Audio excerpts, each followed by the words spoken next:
The growing international interconnectedness of our daily lives underscores that foreign policy is not a residual concept. Rather, it is intricately linked to the totality of official external relations conducted by an individual actor. And these relations foster alliances or connections, more accurately described as enduring friendships. On today's episode of the Youth Time Show on Grace Live TV, we catch a glimpse of the rich and solid bilateral relations between Russia and Ghana. Russia, formerly the USSR, straddles both Eastern Europe and Northern Asia, making it the biggest and the largest country in the world. Russia's vast expanse, rich cultural tapestry, and historical significance makes it truly a captivating and multifaceted country on the global stage. The Russia-Ghana bilateral diplomacy dates back to the era of the Soviet Union, where initial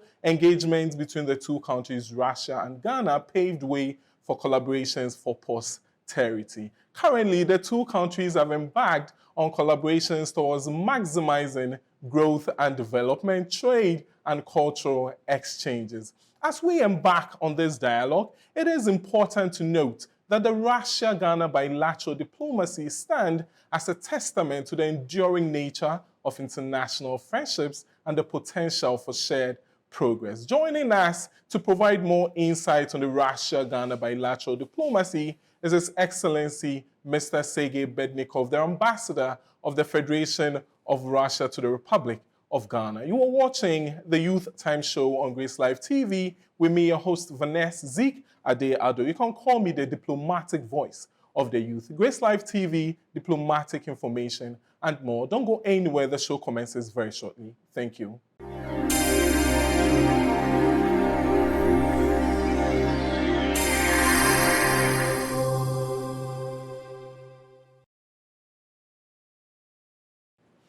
Ladies and gentlemen, welcome to the Youth Time Show on Grace Live TV. Today we are here with His Excellency Mr. Sergei Berdnikov, the Ambassador of Russia to Ghana, delving deeper into the Russia-Ghana bilateral diplomacy. Your Excellency, Akwaba. Akwaba too. Thank you. Thank you. Right. Thank you for your I was taught welcome. how to say thank you in Russian. Spasiba. Spasiba. Spasiba today. And before we delve into the situation proper, I mean, you have numerous years of experience in diplomacy. You've worked at the international organizations in Vienna and New York, at the United Nations, also at the Ministry of Foreign Affairs of the Russian Federation. Now coming to the office here in Accra, how has it been so far? Any highlights you'd like to share with us of your stay here in Ghana? Thank you very much again for your warm welcome and for your kind words. And yes, you did your homework, and thank you. You got through my diplomatic career because yes, I have more than 30 years of diplomatic experience when I graduated from the Institute for Foreign Relations back in Moscow in 1991. And yes, I've served in our permanent mission to Vienna. That was, I was dealing with nuclear non-proliferation issues and nuclear disarmament issues and peaceful use of nuclear energy, because it's not only atomic energy, not only nuclear power, but also medicine, agriculture, healthcare, and so on and so forth. And afterwards, after that, I served in our permanent mission to New York. I was dealing with budgetary issues, personnel issues, human resources issues, peacekeeping operations, and that's it. And yes, Ghana is my first African experience, because I haven't been in Africa before, and I'm quite satisfied. I'm quite enlightened to have as my first my first posting as an ambassador to have Ghana. It's a very warm and welcome country. People are very friendly. I never experienced, and I hope all my Russian colleagues and all my colleague ambassadors could also praise Ghana for and its people for its warmness, kindness, and the goodwill from their kind. That is to say about Ghana. And apart from that, it's not only warm people, but also a very warm weather. Its climate much differs from what postings I have been before, and it's quite different from Russia, because we have very different climates, very different weather in various parts of the country. I personally was born in Siberia, when the weather goes from minus 30 in winter to plus 30 in summer. So it is called extremely continental. So it's quite different, but I get used to it because I arrived here in June 2021. So it's 2.5 years already I've been in Ghana. Wow. Yeah. That is a solid, warm experience we've had for the past 2 years. But we, Ghana and Russia, have had more than 2 years of bilateral relations for approximately 7 decades. This year we celebrate 64th or 66? 66 years of bilateral diplomacy. How has this 66 years of bilateral relations between Russia and Ghana been, and its long-term importance for the two countries? Yes, that is true, and the Soviet Union, the former Soviet Union, supported the will for independence, not only in Ghana but all African countries. It's very well known, and Ghana was the first sub-Saharan country to get independence back in 1956. And that is quite a solid basis for our mutual relations. And on the beginning of our relations, after establishing our diplomatic relations back 65 years ago, we experienced quite a lot of different mutual projects, cooperation projects. The Soviet Union helped Ghana to establish refineries, oil and brick and tail factory plants, and as I always try to memorize and to tell people that at that time, back in the 60s, Ghana was the first to be nuclear power in Africa, because in fulfillment of our obligations, we delivered a research reactor to Accra, and it was here to be used to first the research reactor and scientific center to be established for the peaceful uses of nuclear energy. Unfortunately, after coup d'etat, which happened in 1966, the position of the government of Ghana at that time changed, and the reactor was returned back to Moscow in the beginning of the 70s. But again, it's quite a huge history. At the same time, we do not stop, and we develop our relations, and we maintain our relations, and we are deeply involved in all the issues on the international arena, on the United Nations and other forums, and we are looking forward to improve the quality of our relations, not only diplomatic, but first of all, economic relations. And speaking about diplomacy, I also would like to mention that soon enough, just on the 10th of February, in the Russian Federation, we celebrate Diplomatic Day. That is our professional holiday. It was established back in 2002, but the actual data comes from the first mention of official organization or official organ for diplomatic relations. It was back in 1549. Okay. So it's almost half a century ago, and it was Посольский приказ, ambassadorial order or ambassadorial office back at that time, and we enjoy that, and we have a quite huge history of that. And we also, I also enjoy my warm and close relations with Ghanaian ambassador to Moscow, Heneba Blaisle-Pakuvara. She is for the second term in a row ambassador of Ghana to Moscow, and she is also very fond of Russia, as I'm fond of Ghana. And we are in close contact and hope that our relations, diplomatic, cultural, humanitarian, economic, all kinds of relations will develop and prosper in the future. But by the way, also I'd like to mention that the first women ambassador in the world was it was in the Soviet Union. It was Alexandra Kollontai, who was this back in the beginning of the Soviet era. She was the first women ambassador in the world. Oh, okay. Oh, that's it. That's a great history. And I think we've really done well with our bilateral relations for the past approximately 70 years of bilateral diplomacy. But last year we had the Russia-African summit where all the heads of state of African countries gathered in Russia. Now Ghana represented solidly.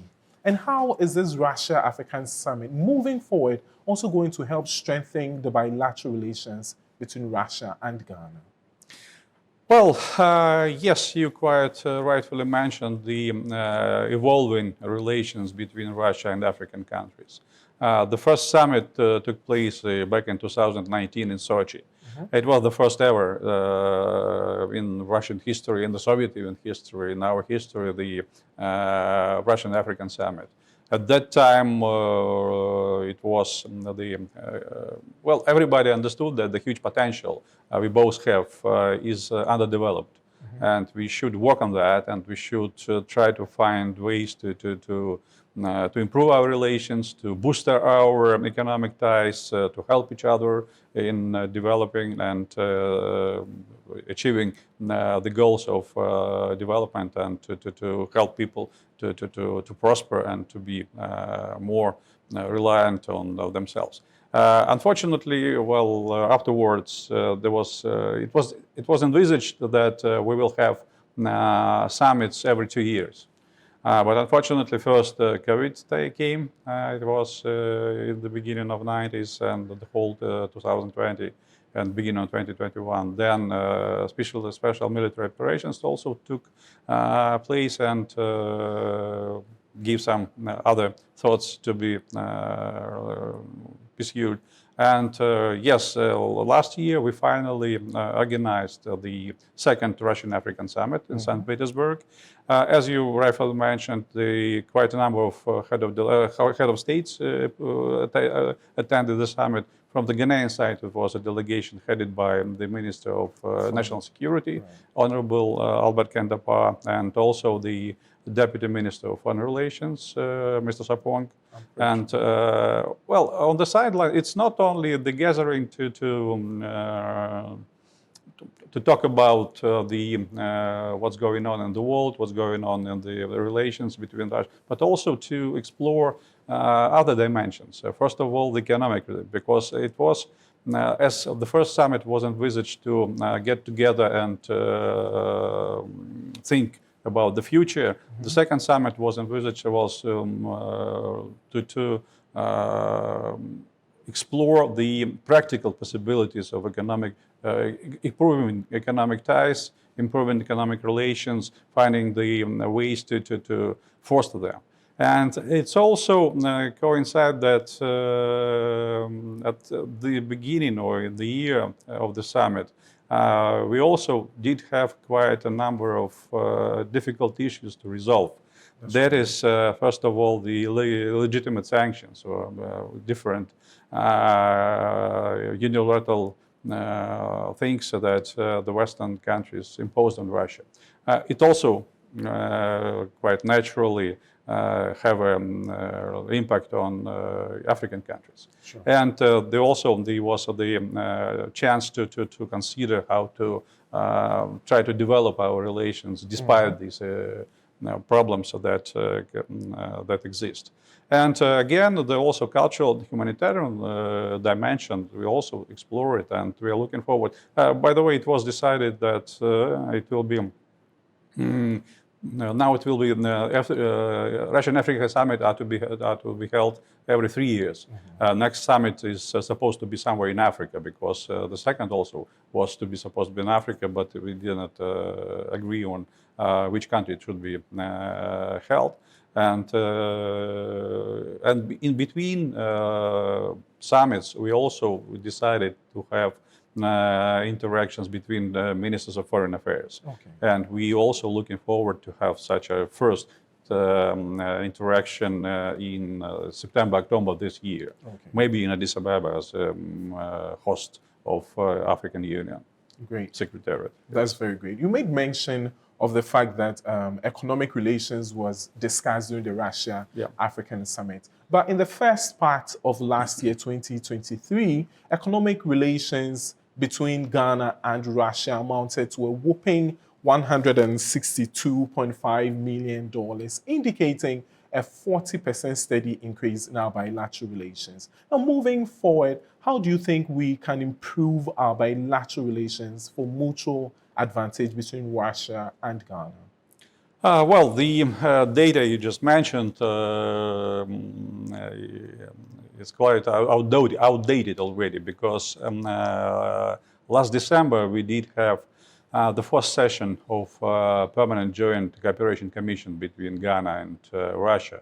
And at that, it was in the Foreign Ministry and Regional Integration of Republic of Ghana. And at that time, we did have official statistics back from the Russian authorities saying that for the first 9 months of 2023, we have like 400 million turnover. That means more than double.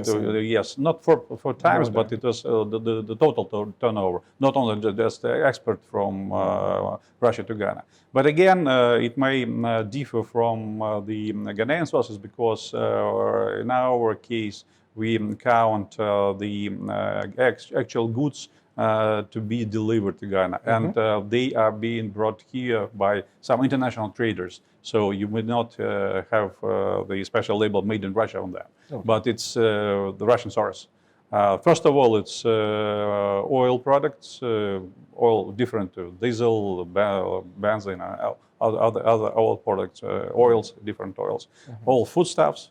And so on. Speaking about the future, yes, we are working, and again at this Joint Cooperation Commission, we discussed possibilities and posed some ideas, some future projects to be developed, to be looking forward, to be looking into. And the main, well, as we see it now, because we witness quite a number of Ghanaian companies wishing to establish relations, to develop economic relations with Russia. But again, due to the different sanctions imposed by Western countries, we have problems with logistics, we have problems with payments, we have problems with insurance of the freight, and so on and so forth.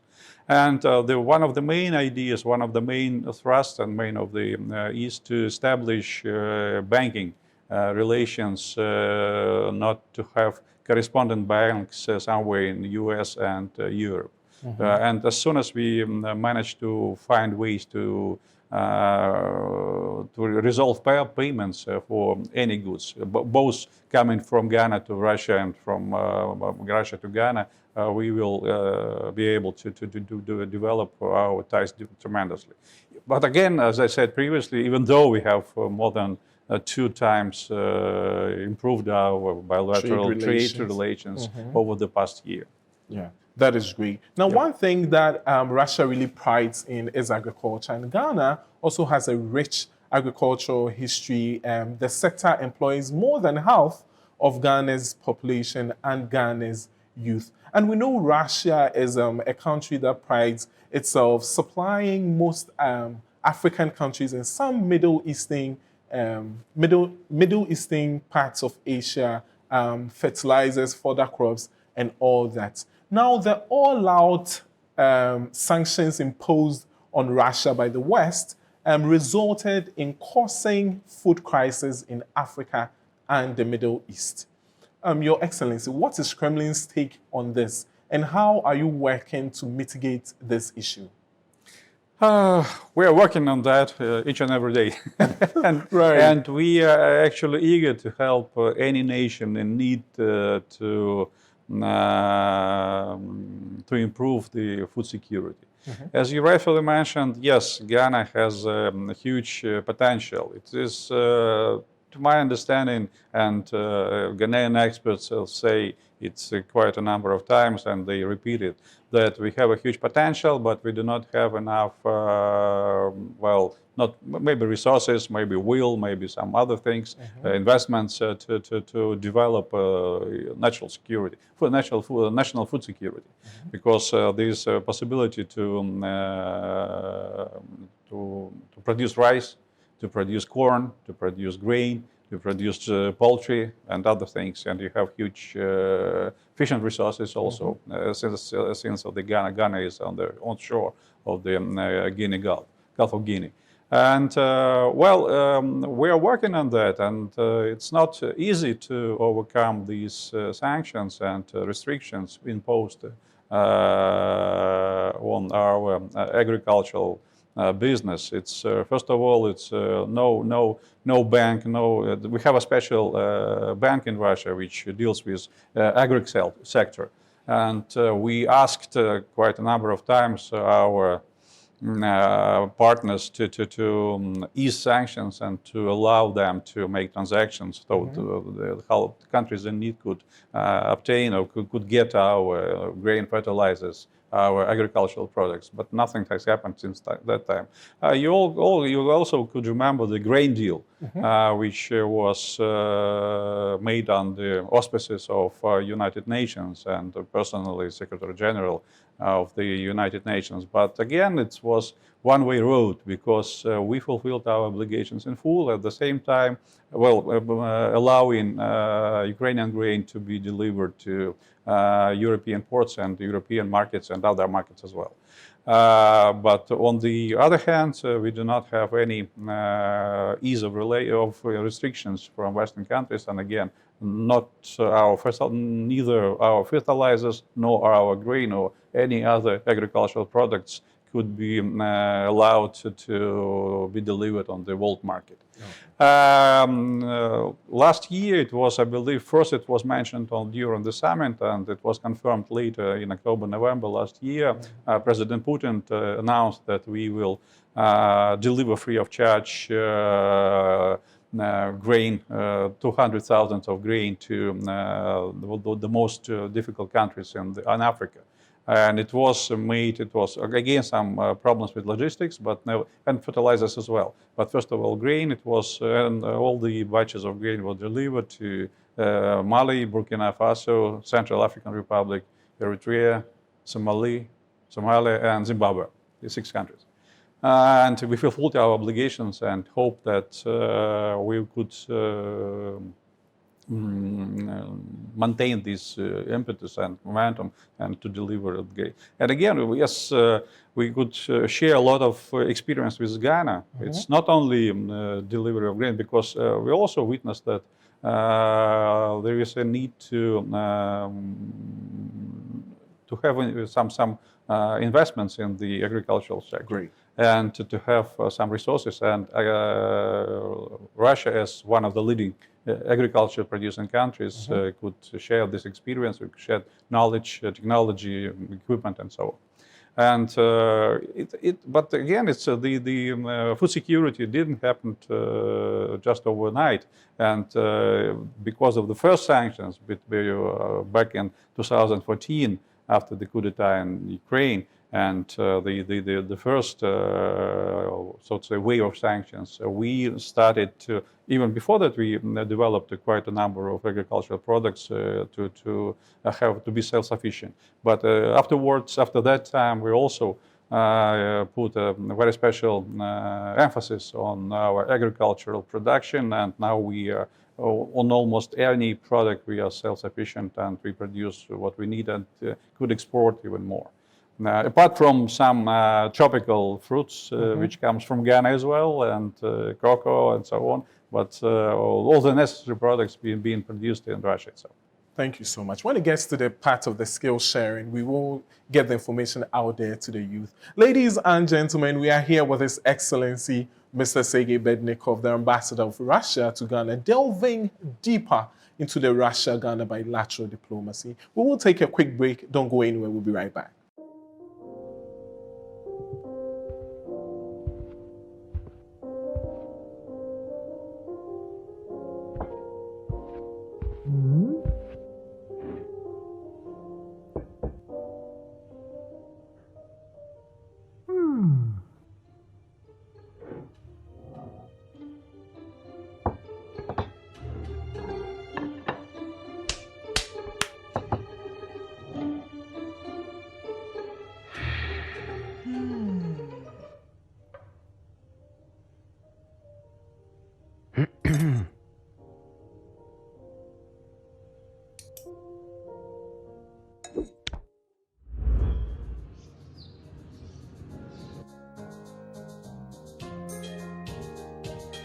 Whether it's cultural debates about jollof or Android versus iOS, you can share your opinion on the Xeron Data app and get rewarded for it. Xeron Data, empowering you, transforming Africa. Welcome back to the Youth Time Show on Grace Live TV. So delving deeper into the Russia-Ghana bilateral diplomacy. We've been talking about bilateral relations. We've spoken about trade, agriculture. Now we delve into other stories. Your Excellency, you've been here for approximately 3 years. What's your favorite Ghanaian dish so far? Which one have you tried? The jollof rice. The Ghana jollof. Ghana jollof rice. The best. You mean you make difference between Nigerian and Ghana jollof rice? They know our jollof is better. They know our jollof is better. It should be on a unified recipe. We own the bragging rights, the best jollof rice. Well, I tried 𝐾𝐞𝐥𝐯 quite a number. I tried fufu, I tried groundnut chicken soup and others, but jollof rice. But it should be not too spicy because it's normal. It's quite a spicy one. Thank you. Okay. We'll try and give you the less spicy one. Right. Now, in the early parts of 1960, the USSR, as you mentioned earlier in the intro, actively participated in the development of Ghana. Back then, the Soviet Union and the very first Prime Minister of Ghana, Osagyefo Dr. Kwame Nkrumah. Now, currently, we are moving towards attaining the Sustainable Development Goals. We have some few years to go to achieve the 17 global goals. Now, how is Russia supporting Ghana's pursuit of attaining these global goals? We are standing fast to help Ghana in all the endeavors the country pursues. And quite frankly, we have quite a number of discussions of our economic operators, of our firms to establish closer ties with Ghana. One of the nice examples when I spoke about atomic energy and nuclear power, nowadays we also have quite a number of discussions, and especially when Ghana decided to develop its nuclear program, nuclear energy program. And it's quite a thrust to the achievement of sustainable development goals because it should be included in the green energy package, so to say. Some countries decide otherwise, like Germany, like some other European countries.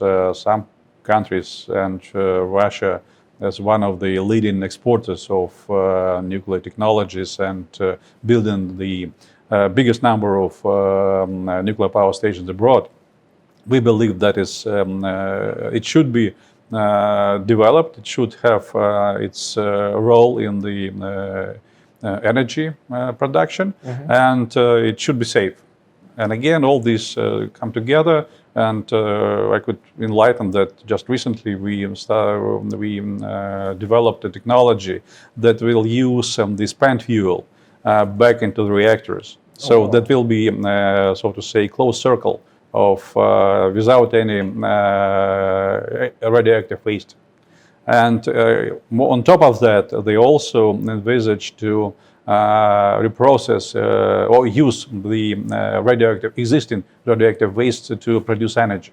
That is quite a breakthrough, and we are now building a reactor back in Russia, and we will develop. Speaking about Ghana, yes, we also have quite a number of discussions, and we are ready to help to develop this program. And as far as I understand that it's not the final decision has not been yet taken. Okay. The Ghanaian side choose, I believe, 2 sites to build up nuclear power stations, but it's under development, and we will see how we. But again, we suggest not only to have a big nuclear power stations with all the processing, with all the equipment, with all the engineers, and the construction of such a nuclear power plant will take about 7 to 10 years, so at least 7 years to build a big one. But we also suggest to develop the smaller reactors, even without special construction to be done. So it's speaking in plain words, it's just a big container with nuclear power plant coming to Ghana, working there, and then taken back to Moscow, for not to Moscow itself, but to Russia to processing and so on. And it's one of the options to be developed. But again, it's up to the government of Ghana to decide which partner to choose and to develop ties on that. But that conversation is still ongoing. Yes, it's still going on because we have GAEC, and they have the government of Ghana to decide, and the office of the president, and they are still evaluating the proposals, and we'll see how soon that will happen. Yeah, very soon. We hope it sees the light of the day. Now, still on the SDGs, now the fourth one, which dwells on quality education, is at the heart of a lot of African countries and Ghana. Last year, during the celebration of the 65th anniversary of the Russia-Ghana bilateral diplomacy, you said, and I quote, "You will help increase the quota of students gaining higher education opportunities to study in Russia." Please, how is this conversation faring? Where has it gotten to? Are we going to see like 1,000 students gaining higher education opportunities to study in Russia? And how do we access that opportunity too? Our viewers really want to hear that. I see. Okay. Yes, well, not me personally, but the Russian Federation fulfilled its obligation because it was firstly suggested by the president of Ghana, Honorable 𝐃𝐞𝐥𝐯𝐬𝐧𝐠 on the first Russian African summit to increase the number of scholarships. When I arrived here back almost 3 years ago, it was 70 scholarships the government of Russia provided for Ghanaian students. Now we have 120. Oh, wow. Not double, but close to double. But again, it's we have before the special military operation, we have a huge demand from Ghanaians to apply and to get scholarships and to be to study in Russia. Just recently, we have again our interaction with Scholarship Secretariat in Ghana, and they mentioned that unfortunately the Ghanaians looking in the Western media, which is quite spread here, to some time being afraid to apply for scholarships for different reasons. But again, they also confirm that it's mainly due to the misinterpretation or misunderstanding what's going on in Russia, the Russian Federation, on the international arena, and so on. But in this connection, I would like to put another positive example, which happened just last week, when we have signing of a memorandum of understanding between our People's Friendship University in Moscow, that is Rudan University, named after Patrice Lumumba. Oh, okay. Yes, and it has a huge history, more than 60 years of experience, and between this university and Jaspong group of companies In Ghana. in Ghana, yes, and Jaspong sponsors and Rudan accepts to have 100 scholarships apart from this governmental scholarships quota. They obliged, well, they signed the memorandum. They plan to send every year 100 Ghanaians to study mainly in agricultural things, spheres, and with the obligation to come back to Ghana and work here in Jaspong. And that is their, so to say, venture, the joint venture between Rudan University and Ghana. And that means it's to be fulfilled within 5 years. That means about 500 Ghanaians in 5 years could return to Ghana and will help to develop its food security and agricultural business and all these things. Not only agriculture, also information technologies, also some food infrastructure, some ecology things, and connected spheres as well. Wow. So, and but I also would like to mention that within the regular scholarship quota, Ghanaians applying for scholarships in Moscow, they coming to Moscow, they spend the first year studying Russian, because education and teaching is being done in Russian, so they have to learn Russian language, so to master or to study their specialty. In this case, we have a special arrangement with 𝐺𝐻, and they take only masters, not bachelors. They have only master's program. That means, and it will be held in English. So you do not lose this 1 year, or of course, in parallel, they will study Russian to be fluent in the in Moscow in the Russian Federation. But again, it's a master's program in English. And also, 𝐺𝐻 group announced to organize some Russian language courses here in Ghana for students wishing to study in Russia and to fulfill their things and their thoughts to develop the. Then that is great. Yeah, we are yeah. super grateful. That is just a fresh, and it was in the media. It's just a last week. It was on Thursday, I believe. Wow. Last week. We'll dig into that. Now, moving on, you see, despite the fact that the claims of Western isolations and sanctions imposed on Russia, we see that Russia is building, or let's say strengthening its position in various integration associations, like the BRICS. What is the BRICS? How does it operate? And why is Russia in the BRICS? Yes, it's one of the vivid and one of the most well-known example of cooperation, of interaction of countries of, so to say, non-Western world.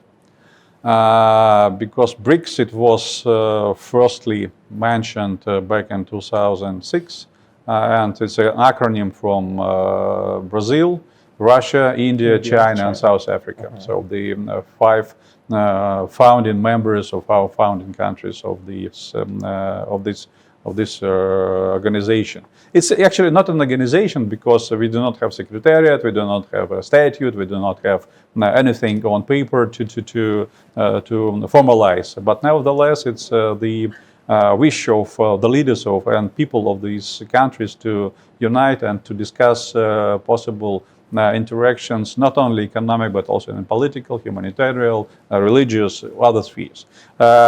Countries are very much different, and of course we do not envisage to have some unified or united agenda and unified role of each and every country. And again, it's one of the most important things that its interaction within BRICS is being done on equal rights basis. Wow. No country has veto. No country has, if some issues are not being resolved, they will be postponed and discussed over and over. And the format, this BRICS format, is being for over the last 2 years at least. It's been looking as advantages and interesting one, and very many countries just over the last year applied to join the BRICS. And it was decided on during the last summit in South Africa to suggest or to invite a number of countries to join BRICS. And most of them, except Argentina, confirmed their willingness. And we have the first meeting because in Moscow, because Russia is chairing BRICS over this year, and the summit will be held in 𝐾𝐴ZN in October, I believe, this year. And we have the first meeting on the ministerial level. Our foreign minister, Mr. Sergei Lavrov, chaired this meeting, and there was Sherpas, 2 Sherpas, and so on and so forth. And the newcomers are Saudi Arabia, United Arab Emirates, Iran, Ethiopia, and yes, I'm losing some, and Iran, yes. one more country. I'm sorry. That's great. But you mentioned that with BRICS, no country has veto. Yes, yes, Wow. absolutely, absolutely. If somebody objects something, they will continue discussions and look forward to gain a joint statement, a joint understanding, and so on. Well, it's again, it's not only it should not be envisaged or perceived as a political or economic or military union, and it's not about that. Mm-hmm. It's joint, so to say. It's based on the joint trust, mutual trust, and common understanding of what. That each and every country has its own role, has its own position, has its own security issues, has social, national, religious, other spheres that should not be hampered or should be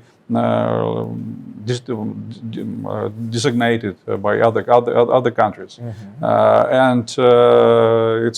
It's a mutual trust and mutual understanding. Nowadays, inevitably, since we have, as I mentioned earlier, we have such a number of sanctions and difficulties for international trade, and it also hampers the work of the WTO and other international organizations. Our countries to seek to have ways to overcome these difficulties and to come to a way to continue to develop our relations. First of all, in the economic sphere and other spheres as well, because we have some joint understanding on political issues and others. And for the next, I believe, this year it was the idea was expressed, was voiced last year, and now I believe under our chairmanship it will be developing the payments between countries in national currencies. Wow. We do not, somebody said about the joint currency, but I do not see in the foreseeable future to have, because we have such a different economic systems, economic relations, and economic positions on different issues. But again, at least to have settlements, financial settlements in national currencies, that will be quite a breakthrough. And we're working on that because we have quite a number of, the majority now of our trade is being done in yuan, Chinese yuan, in rupees, and other currencies as well. That is great. Yeah. That is great. We are grateful. Now coming. And apart, I'm sorry to interrupt. I would like to mention that BRICS, it's one of the most well-known organizations in the world, but we also have quite a number of regional organizations. One of them, it's Eurasian Economic Union, that is a purely economical one. We have Shanghai Cooperation Organization. It's also, but it comprised of Russia, China, all Central Asian republics, India, Pakistan, Belarus, and others. So it's also it's a more political one. Okay. But at the same time, they also have anti-terrorist agenda. They have a center in Uzbekistan and other issues. And on top of that, we also have more, so to say, security organizations, that is joint security organizations being composed mostly from the countries of the former Soviet Union. Wow. So we have quite a number of regional organizations working on that, and we are quite happy. And in all of these organizations, each and every member have equal vote, equal right, and equal voice. Right. That is the principle. Yeah, I just like the fact that nobody in all these organizations has a veto. Yeah, that is great. Now, coming to the issue of Ukraine, Russia has been carrying out a special military operation in Ukraine for more than 2 years. Everybody in the world seems to have a say on this particular issue. What is being done to bring an end to this issue? Yes, you are quite right. It's not more than, but close to 2 years, because almost 2 years. Almost 2 years, because it started on February 24th, 2021, but it's unfortunately, and it's an example of Ghana, for instance, that in the media,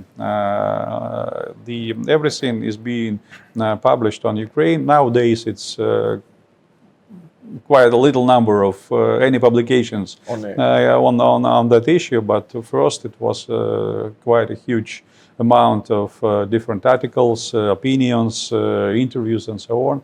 But all of them are being, well, quite natural because you are basing on the Western media and transnational media consortiums. The position, the point of view was one-sided. I'm quite frankly. Some people who wish to know, they could find something from the Russian side. And in that case, again, if our listeners, our viewers would like to go deeper into this issue, they could see the English version of site of the Foreign Minister of Russia, of our embassy, in our Telegram channels, and so on and so forth. So there is some information, at least, to try to understand what is the history of that. And speaking about the history, it's quite a big history because these tensions of these coming to military engagement came not just only 2 years ago. It started back in 2014 when the coup took place in Kiev, and the 10th anniversary of the coup will be now this February, 22nd of February. And I prepared an article. There will be, I believe it will. I hope it will be published soon. It's more thorough view and more extensive view on these issues and what happened at that time. After the coup, at that time the government, or it was not yet government, but those people who took the power at that time, they decided to get rid of everything Russian. And speaking about Ukraine, it's well, the majority of the population speaks Russian. The western and southern part of Ukraine, it's Russian-speaking regions like Lugansk, Donbass, Crimea, Nikolaev, Odessa, Kharkiv, and so on. But again, when those regions try to voice of the disagreement with the coup that happened, and with the main thrust of the people that took power at that time, they were the military forces were sent to depress them, to voice them down, and this long-standing problem, long-standing conflict started. There were a couple of agreements. There was Minsk I and Minsk II, very well known agreement. There were 10 points of this agreement. It was supported and endorsed by the Security Council of the United Nations. And the guarantees of this agreement were, from one side it was the Ukrainian government, and from the other side it was Lugansk and Donetsk regions. Russia was not part of the agreement. And the guarantees was the government of Germany and France. The four-party, so to say, agreement. But again, when it was discovered lately that, especially after the special military operations, the masks were off, and people frankly and recognized that Minsk was nothing but to give Ukraine the time to accumulate some forces and prepare itself to take over these regions by force, by military force. And that is why we have quite reliable information, and we, first of all, we decided to help people of the Lugansk and Donetsk region. and recognized them as an individual states. And afterwards, we took steps to defend them from the Ukrainian military forces at that time. Speaking about the possible peaceful resolution. Sorry? Peaceful resolution. Peaceful resolution of the conflict. Yes, we are standing ready because it was, well, first of all, I would like to mention that prior to special military operations, Russia presented two agreements, one between Russia and the United States, and another one between Russia and NATO to ease tensions, to come back to the non-enlargement of NATO to Russian borders and so forth. It was rejected. After the start of the military operations, we also have a number of negotiations between Ukraine and Russia. It was in Istanbul, other places, and the agreement of ceasefire and peaceful resolution was more or less. It was even initialized by Ukrainian side, but all of a sudden, and as everybody now tell it in the media, after the Prime Minister of United Kingdom visit to Kiev, this agreement was not signed, it was forgotten, it was dismissed. And after some time, President Zelensky even issued a special decree prohibiting him to make any negotiations with Russia.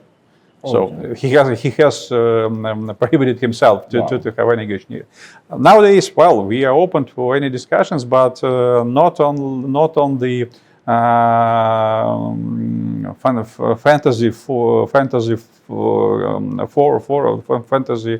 quotation made by Zelensky that it's for formula of peace or something like that. That Russia should withdraw all the troops from the territory of Ukraine on the border of 1991, pay reparations, and to rebuild all the infrastructure of Ukraine. Of course, we do not leave our people, I mean Russian-speaking people, to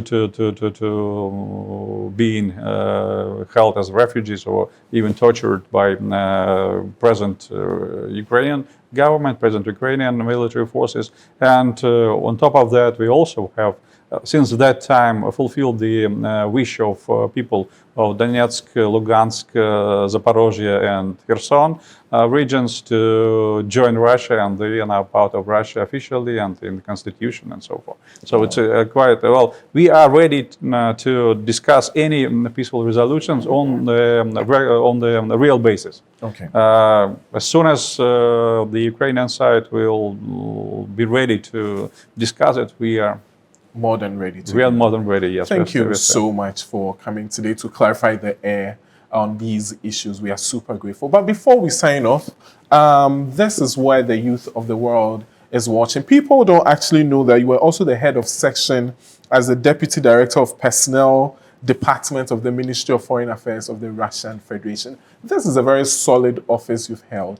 Now, for the youth of the world who aspire to be like you, what piece of advice do you have for us? I was actually, when working in the Foreign Ministry, I also was as a Deputy Director of Personnel Department. I also was responsible for interaction with our universities preparing specialists for the diplomatic service. That is International Foreign Relations Institute, now it's university, and Diplomatic Academy of the Russian Federation. Speaking about what kind of advice, I would, first of all, you should learn and learn and learn. You never stop learning, because the world is now, and the technology is now developing so fast that if you step aside and lose some momentum, you will lose your chances in the future. And that is one thing. Another thing, it's also a good advice to learn some speciality, right. Not just general politics, general economy, to have some close to the earth, close to the practical skills experience, like agriculture, like construction, like information technologies, like anything like metalworking, and so something like that. Because we have a quite. It's not only true for Ghana. It's also true for Russia, that we have so many specialists. We have web bloggers, TV specialists, and so on and so forth, working on entertainment and to teaching how to work, how to live. But we have. Fortunately enough, it's the situation back in Russia is going in practical direction. Right. We have a lack of specialists in practical spheres, in sciences and in construction workers and any industries that could help to build up the prosperity of the nation. And again, it's also true for Ghana. I appeal to people not to go to bloggering on to general politics or general economy or general financing issues, and to work on some practice. And again, on top of that, you also I would suggest that you try to learn foreign languages. Wow. Any foreign language, it's up to you to choose. Thank you, ladies and gentlemen, for making time with us today. I've been here with His Excellency Mr. Sergei Berdnikov, the Ambassador of Russia to the Republic of Ghana, delving deeper into the Russia-Ghana bilateral relations. It's bye for now.